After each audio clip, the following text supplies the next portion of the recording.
Vamos abrir a Bíblia no Salmo 121.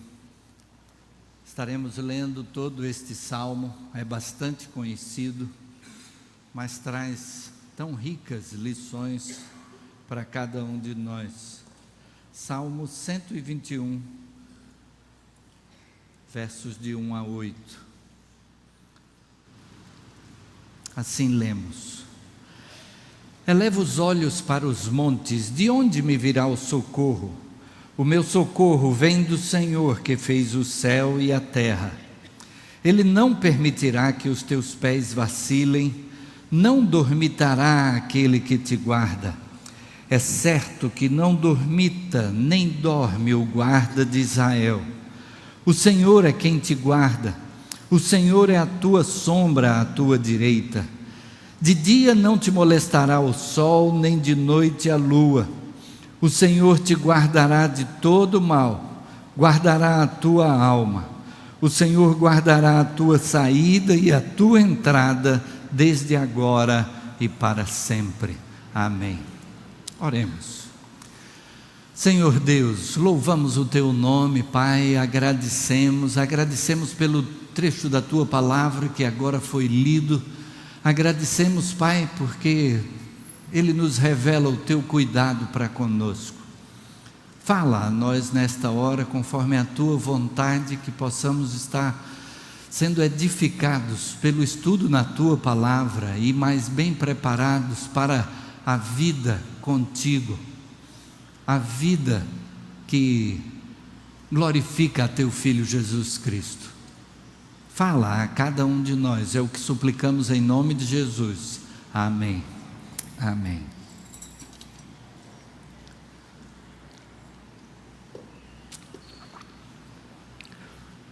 Estamos começando mais uma série de mensagens, desta feita a respeito do medo, e o tema é Sem Medo do Medo. O medo é algo com que convivemos nos nossos dias.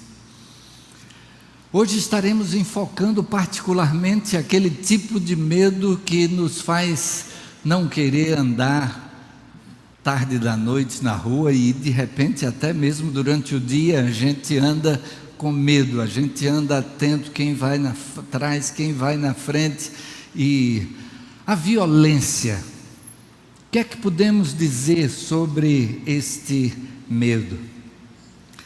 Abacuque, no capítulo 1, verso 2, diz: Até quando, Senhor, clamarei eu e tu não me escutarás?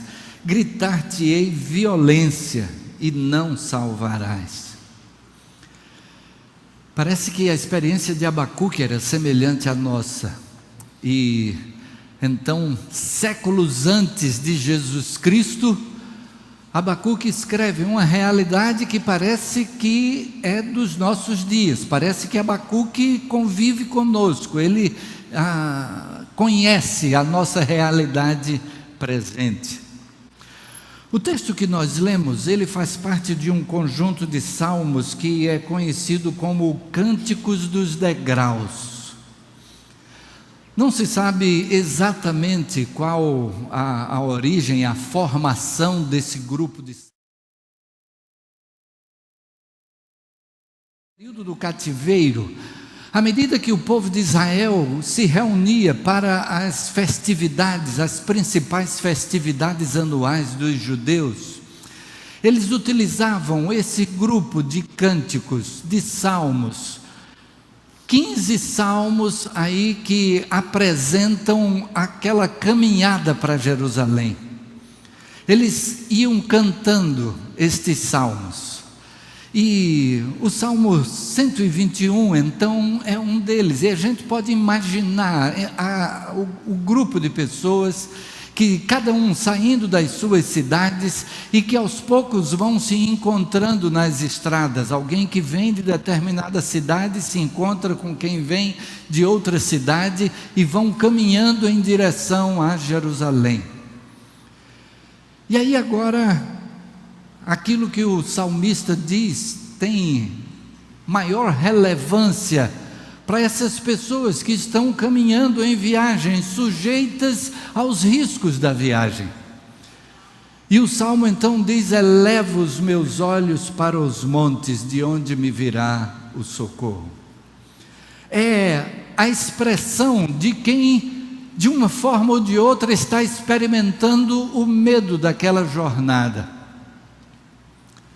O medo é algo que nos é positivo. O medo nos adverte do perigo. Uma criança pequena, ela é capaz de achar interessante brincar com uma cobra que apareceu ali no caminho, porque inadvertidamente ela está entrando numa situação de perigo, de risco, mas ela ainda não conhece o medo.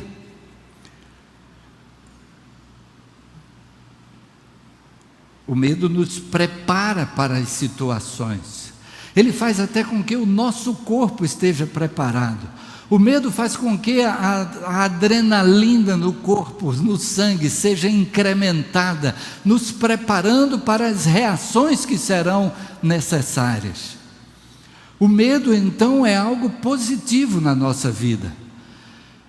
Quando alguém diz que seja corajoso, não tenha medo, essa pessoa está desfazendo do que é o papel do medo. Ser corajoso não é não ter medo é loucura, não ter medo é tolice, não ter medo é como aquela criança que mencionamos, que brinca com alguma coisa perigosa. Mas o medo, ele deve ser dominado por nós, e então a coragem é sabermos dominar o medo e agir em resposta a esse medo de maneira positiva. O que é que nós temos então aqui neste salmo? O salmista olha para os montes à sua volta, e dali poderia vir um ataque de algum animal, dali poderia vir o ataque de algum malfeitor, e ele olha para cima e diz: de onde me virá o socorro? Eu olho para os montes, eu olho para aquilo que pode ser a origem de algo de mal que possa me acontecer. E aí a gente pensa na nossa realidade, a gente pensa no que é a gente sair na rua, a gente pensa o que é simplesmente a gente chegar em casa com o carro e entrar no portão, e os riscos que estão presentes aí. A gente pensa no que é parar numa esquina. O salmista diz: elevo os meus olhos para os montes, de onde me virá o socorro. Ele faz então uma pergunta, e a resposta que ele dá é: o meu socorro vem do Senhor que fez o céu e a terra. Deus é o soberano criador de todas as coisas, Ele é Senhor sobre todas as coisas. E aí alguém poderia perguntar: mas pastor, e por que tanto mal acontece? E essa é uma razão porque muitas pessoas duvidam da existência de Deus, porque dizem: se Deus é Deus, por que é que tantas coisas mais acontecem? E aí a gente lembra daquela história atribuída a Einstein quando criança, e que o professor vem e diz que Deus não existe, porque se Deus existisse, então não haveria tanto mal sobre a terra. E que aquela criança então pergunta ao professor: professor, o frio existe? E o professor diz: claro que existe, a gente tem que se agasalhar porque o frio existe. E ele diz: não, professor, o que existe é o calor, o frio é a ausência do calor. E então aquela criança dá uma lição ao seu professor, dizendo: o mal que existe no mundo é porque as pessoas se distanciaram de Deus. Deus não está presente na vida das pessoas, as pessoas têm se isolado de Deus. E a gente vê que até como sociedade estruturada se vive afastando de Deus. E os princípios da palavra de Deus que têm regido o direito, que têm regido aquilo que são os relacionamentos. De repente, a palavra de Deus não pode ser ensinada nas escolas. E as pessoas deixam de aprender esses princípios de Deus que regem a nossa vida. Quando o salmista menciona aqui: o meu socorro vem do Senhor que fez o céu e a terra, ele está dizendo que apesar de tudo isso, apesar de todas essas coisas que acontecem na vida, exatamente pelo distanciamento que as pessoas têm de Deus, mas Deus continua soberano. Nós acabamos de cantar: tu és soberano sobre a terra, sobre os céus, tu és Senhor absoluto. E o salmista então vai dizer que ele não permitirá que os teus pés vacilem. Ele diz então que Deus tem todo cuidado para conosco, mas é importante que destaquemos um detalhe dentro daquilo que o salmista nos apresenta. É que ele diz: de onde me virá o socorro? O meu socorro vem do Senhor. Quando a nossa vida está entregue nas mãos de Deus, quando Ele é Senhor sobre a nossa vida, então nós podemos estar descansados. Alguém pode dizer: mas pastor, o mal também acontece a quem entregou a vida a Jesus, a quem tem a Jesus como Senhor. Sendo que o Senhor continua soberano sobre esta vida. O Senhor continua naquela condição que, quantas vezes, como pastor, tenho ouvido de pessoas que atravessaram situações difíceis, de pessoas que enfrentaram problemas graves e que depois afirmam: pastor, eu não sei como seria se não fosse a presença de Deus na minha vida. Eu não sei como é que eu enfrentaria esta realidade se não fosse o fato de que o suprimento do que nos é necessário de fato vem de Deus. Então o salmista, quando diz: aquele que te guarda, o Senhor é quem te guarda, o Senhor não permitirá que os teus pés vacilem.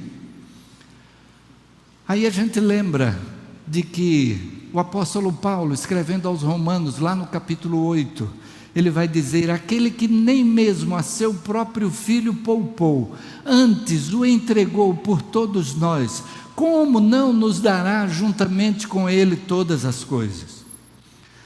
Se Deus não poupou o próprio filho, mas entregou Jesus para morrer em nosso lugar, para levar sobre si a condenação que era nossa, se Ele entregou Jesus para que nós pudéssemos estar com Ele em todo o tempo, se Ele entregou Jesus para que pudéssemos nos reconciliar consigo mesmo, se Ele entregou Jesus para que aquilo que nos separava de Deus fosse removido, o pecado que nos separava de Deus, a condenação do pecado, agora Jesus levou sobre si, para que nós estejamos em comunhão permanente com Ele.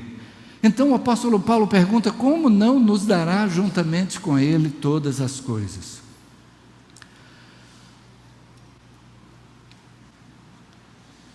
Deus tem todo o cuidado para conosco, e o salmista então diz: não dormitará aquele que te guarda.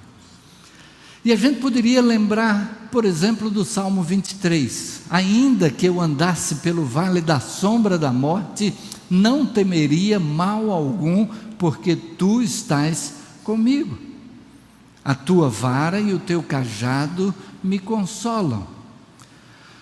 No Salmo 23 nós temos então o salmista dizendo que Deus cuida de nós em todo o tempo, e particularmente se entrarmos numa situação de perigo, ainda assim Ele estará conosco. E ele vai dizer: não temerei mal algum. É por isso que a palavra de Deus nos faz, então, ter a condição de estar sem medo do medo. Esta imagem aponta para algo como que o desconhecido à frente, desse nevoeiro, o que é que pode surgir? Mas nós podemos estar sem medo do medo. O medo que nos sobrevirá nos fará agir da maneira que devemos. E quando pensamos nessa situação de tantas pessoas que, sendo servos de Deus e sofreram situação de risco da própria vida, aí a gente lembra da igreja cristã primitiva, de que a igreja cristã primitiva estava ali com a presença palpável de Deus. Eles tinham experimentado Jesus Cristo lado a lado, e agora receberam o Espírito, tiveram a confirmação de forma maravilhosa da presença do Espírito com eles. Mas de repente eles começam a ser presos, a ser chicoteados, mesmo a morrer por causa de Jesus. E aí chama-me a atenção a oração dos crentes depois que Pedro e João são libertos da prisão. Pedro e João são presos por causa da pregação do Evangelho, por causa da cura realizada a um homem que estava sentado ali ao lado da porta chamada Formosa no templo. E por conta daquele milagre, muita gente se aproxima e Pedro então prega a Jesus Cristo. E eles são presos,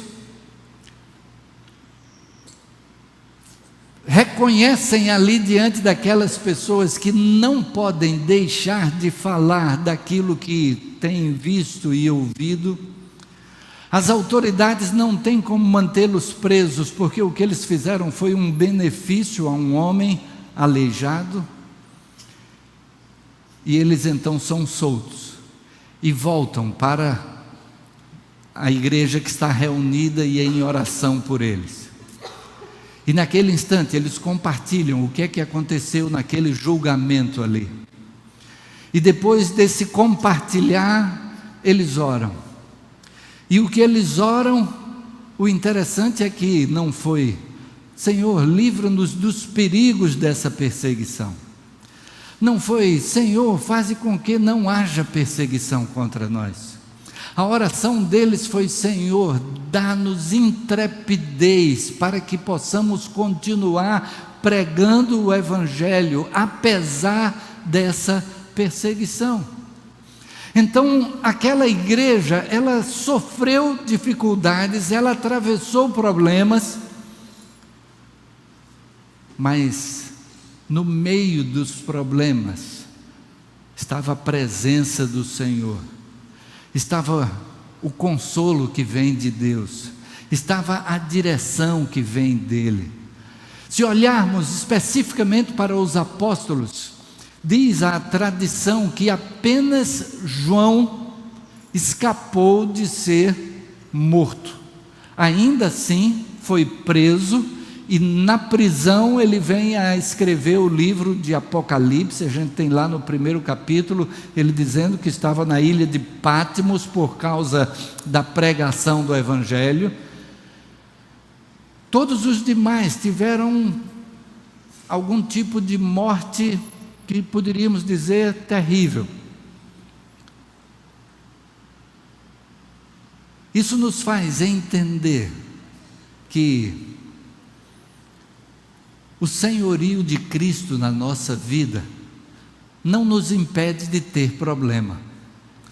Se fosse assim, muita gente estaria querendo servir a Jesus somente para não ter problema, e então faria uma barganha com Deus: olha, eu não quero problema na vida, quero então estrada terraplenada na minha frente, então eu vou te servir para não ter problema nenhum na vida. Se alguém pensa dessa forma, não é isso que a palavra de Deus nos mostra como exemplo de pessoas que buscaram seguir a Jesus. Pelo contrário, a palavra diz que se a gente se dispõe a seguir a Jesus, a gente vai sofrer perseguição, de alguma forma, discriminação, a gente vai sofrer talvez chacota de quem venha a dizer que, poxa, esse livro que você segue é um livro muito antigo. Agora, quando a pessoa cita Aristóteles, aí é uma coisa importante, mas a Bíblia não, esse é um livro antigo, velho, caiu em desuso. No entanto, nós acabamos de ver como a experiência de Abacuque foi semelhante, era semelhante à nossa hoje. Esse livro é atual, esse livro é para o homem dos nossos dias. Mas se alguém acha que estará livre de problemas por seguir a Jesus, não é bem assim.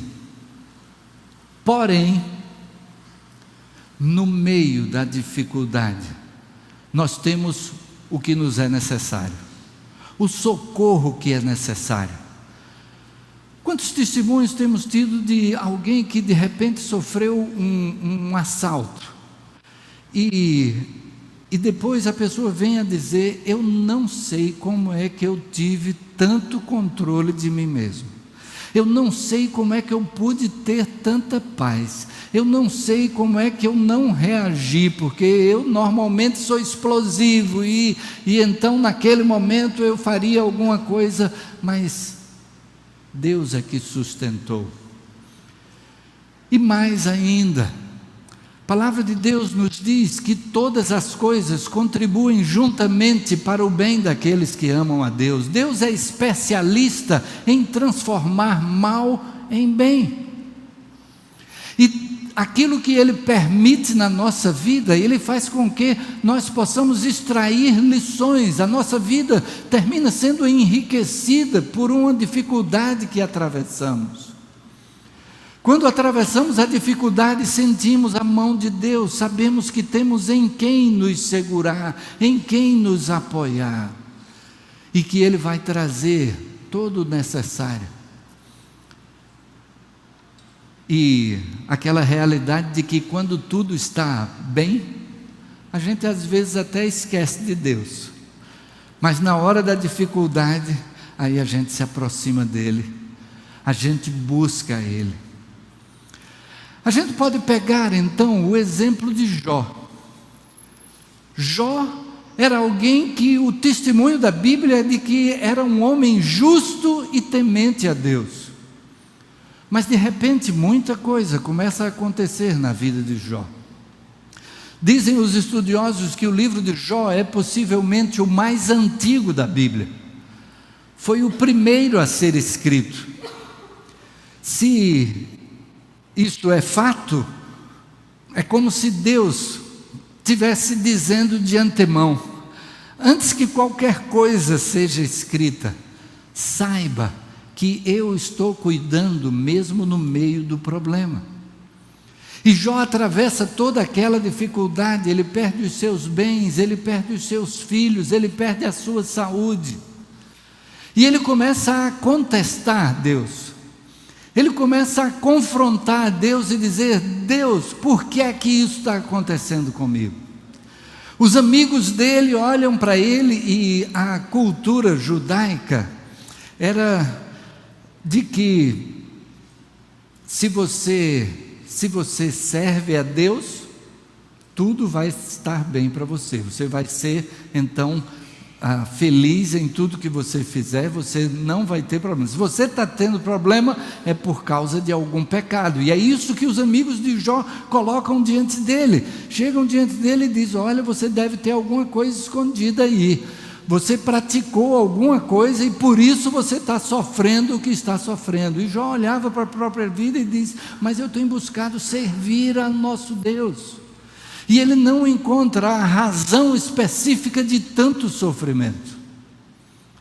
Mas ele termina todo aquele período dizendo: eu te conhecia só de ouvir, mas agora os meus olhos te te veem. Quando atravessamos dificuldade, nós caminhamos para mais perto de Deus. Nós então entendemos melhor a Deus. Aquela experiência que pode ser de repente dolorosa, mas ela nos aproxima de Deus. E ela faz com que possamos entender a profundidade do seu amor. João Alexandre, escritor, compositor evangélico, tem uma música que diz: se tens a minha vida em tuas mãos, confesso, nada peço mais da vida. Se vives dentro do meu coração, e aí ele usa uma expressão bem corriqueira nossa, né? Simbora, jogo fora o medo e a solidão. És minha vida, meu Senhor, minha verdade, meu caminho, meu Deus, meu Pai, meu Salvador. E aí ele se utiliza das palavras de Pedro: para onde irei eu se só tu tens as doces palavras que preciso ouvir? E no meio da nossa dor, do nosso sofrimento, a gente tem condição de perceber o sussurro de Deus na nossa vida. A gente pode perceber o consolo, o acalanto de Deus. E ele continua dizendo: por mais que eu tente, não vou conseguir. Quem pode compreender a tua graça? Bem sei que sou eterno devedor do teu amor, por muito mais que eu faça. O amor de Deus por nós é de tal maneira que nós somos eternos devedores desse amor.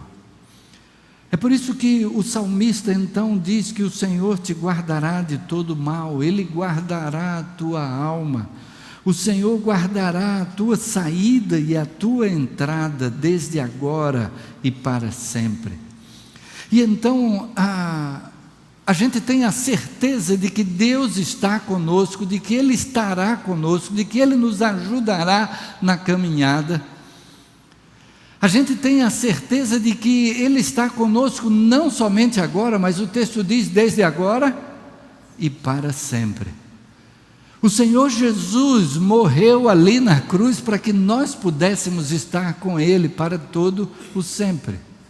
O cuidado de Deus conosco é de agora e até para a eternidade. Podemos ter a segurança de que estaremos com Ele sempre. Agora, quanto aos riscos que corremos, bem, há coisas que nós podemos fazer, e aí é onde o medo nos auxilia. Em tomar os cuidados necessários, claro. Há tantas orientações aí sobre como proceder. Você vai entrar no seu prédio, aí a orientação é você parar alinhado com a rua, ao invés de parar travado pelo portão, você para alinhado com a rua, e enquanto o portão do prédio abre, você está atento ao que está acontecendo ao redor. Qualquer situação de risco, você sai com o carro, arrodeia a quadra, né, e volta e vê se a situação foi superada, e então você entra no seu prédio. São cuidados que até a própria polícia orienta muitas vezes. É preciso tomar cuidado, porque às vezes chega uma orientação dizendo: o policial tal, assim, assim, assim, orienta desse jeito. Aí quando você vai ver, nunca houve uma orientação naquele sentido. Mas os cuidados que precisamos tomar, a gente deve fazer isso. Por quê? Porque o Senhor Jesus nos ensina. Lá naquele momento em que o Satanás estava tentando a Jesus, uma das respostas de Jesus foi: não tentarás ao Senhor teu Deus. O que é que Satanás tinha dito para Jesus fazer? Tinha dito: Jesus, pula do pináculo do templo, pula daqui embaixo, porque está escrito: aos seus anjos dará ordem a teu respeito, para que te sustentem, que o teu pé não tropece em alguma pedra. Mas a resposta de Jesus foi: não tentarás ao Senhor teu Deus.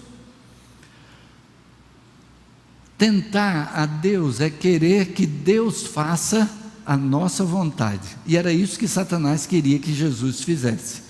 Pule daqui, me obedeça. E aí, muitas vezes, né, há quem ensine de que você pode declarar, decretar diante de Deus e que Deus vai atender a sua palavra, quando não é Deus que atende a nossa palavra, somos nós que atendemos a palavra de Deus. É aquela situação de Moisés à margem do Mar Vermelho, e ali estava uma situação intransponível, mas foi Deus que mandou: diz ao povo que marche. E Moisés toca com a sua vara no mar, e o mar se abre. Isso quer dizer que toda vez que a gente precisar atravessar um rio, ou que venha um enchente, e a gente diz: Deus, tu seguraste o Mar Vermelho, então segura a enchente, levanta um muro d'água aí, e detém essa enchente. A gente pode pedir, mas não nunca mandar o que Deus tem para fazer. E então, eu simplesmente não ligar para os cuidados que preciso ter. Não, Deus é quem cuida de mim, então não estou nem ligando, eu vou para todo lugar. Ok, é necessário talvez, como a gente tem aqui a nossa equipe de atuação social, e que muitas vezes tem que entrar aí nas favelas, e tem que entrar para atender necessidades, tem que entrar para conhecer realidades, e de repente é a hora de dizer: Senhor, me sustenta, Senhor, cuida de mim. E aí cumprir com aquilo que é o papel, a missão, na certeza de que, se Deus permitir alguma coisa, Ele vai dar conta. E aí eu lembro daquela experiência do meu pai, agindo dessa maneira, ele como pastor da primeira igreja batista no Recife, na Conde da Boa Vista, e visitando, indo na casa de alguém que morava no bairro dos Coelhos, numa região do bairro, naquela época, muito violenta. E a pessoa disse: vamos, pastor, vamos lá na minha casa. E ele foi, e a pessoa foi dizendo: é entrando aqui, é entrando aqui. Imagine ele entrando com o carro, né, na favela, no meio daqueles becos, né, e indo até a porta da pessoa. E quando entrou na casa, assim que ele entrou na casa, entrou um brutamontes, né? Entrou aquele homem que a gente diz assim, aquele armário. e aquele homem entrou e disse: o que é que o senhor veio fazer aqui? E foi segurando ele assim pela gola da camisa, e dizendo: o que é que o senhor está fazendo aqui? O senhor veio aqui para inspecionar, para trazer a polícia, ou coisa que o valha, né? E ele ficou sendo sacudido para todo lado, com aquele homem ali segurando na sua camisa, e ele explicando: eu sou um pastor evangélico, vim fazer uma visita, tal. Não, o senhor veio aqui, tal. Ficou naquele clima. Entra uma mulher, pequena estatura, magrinha, mas já entrou descascando aquele homem, né? O que é que você está fazendo? Um homem de bem vem aqui fazer uma visita, e você faz uma coisa dessa. O que é que ele vai pensar da nossa comunidade, do nosso povo? Largue disso, largue esse homem, vá-se embora daqui e tal. E aquele homem, aquele brutamontes, obedeceu aquela mulher franzina e foi embora. Quando ele saiu, a mulher disse: meu senhor, pegue seu carro e vá embora daqui, porque se ele voltar, não tem quem segure. E ele então se despediu ali, pegou o carro e saiu. O que é que Deus mandou? Uma mulher magrinha, baixinha, mas que chegou ali e fez o que era necessário. De que forma isso aí pode ter contribuído para que pessoas pudessem se aproximar do Evangelho? Não sabemos, talvez só no céu saberemos. Mas Deus permitiu aquele momento ali de insegurança, de risco, de perigo, de trauma. Mas a gente tem a certeza de que aquilo que Deus permitir, Ele estará suprindo de cada necessidade. Se acontece algo de grave na nossa vida, pode ter a certeza, se a sua vida está nas mãos de Deus, Ele vai transformar esse mal em algum bem. Quer seja para a nossa própria vida, quer seja para a vida de alguém.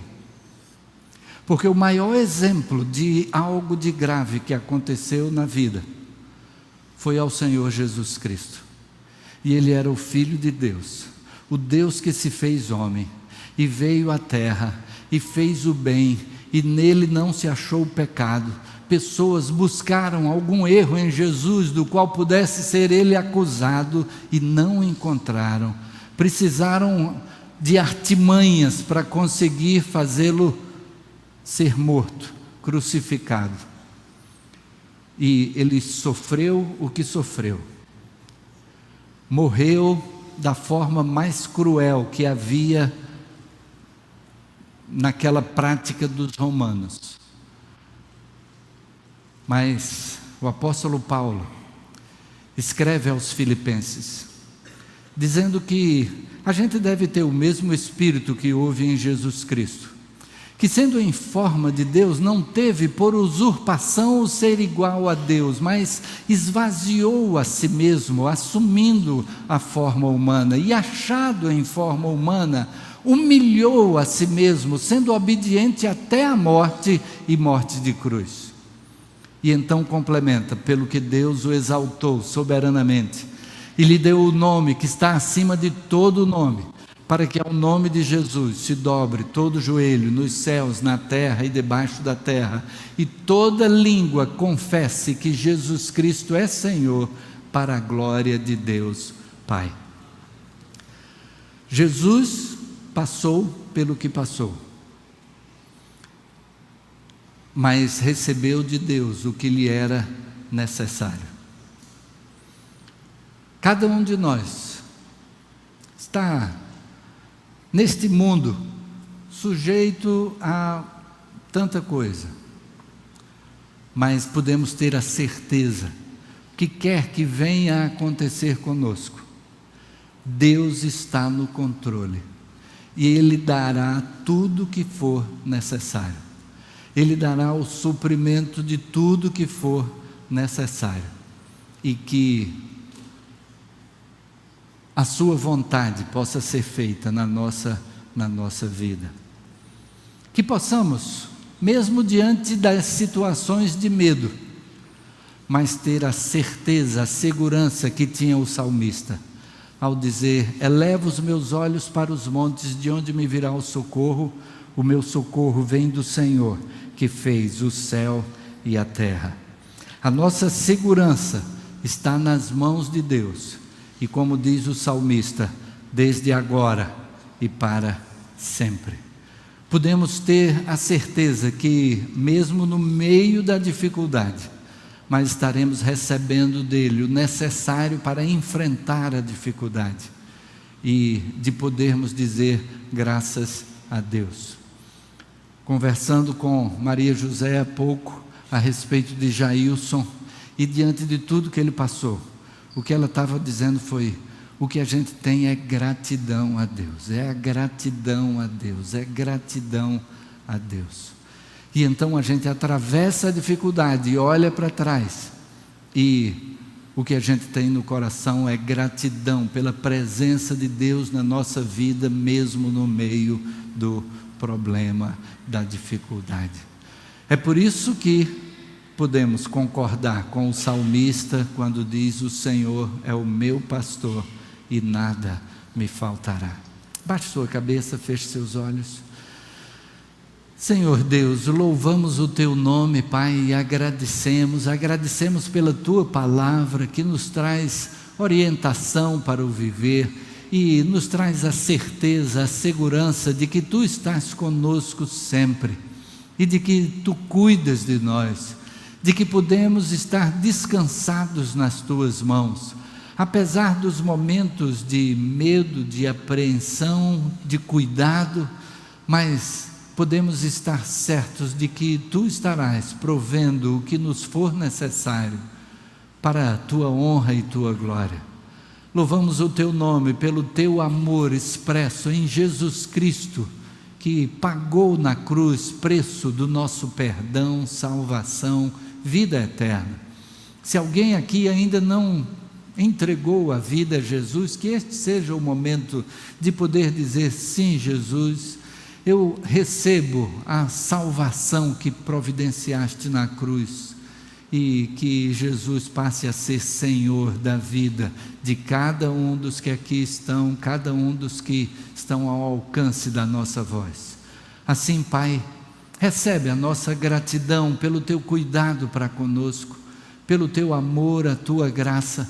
Somos eternos devedores do Teu amor, por muito mais que façamos. Recebe o nosso louvor, a nossa adoração, em nome de Jesus. Amém. Amém.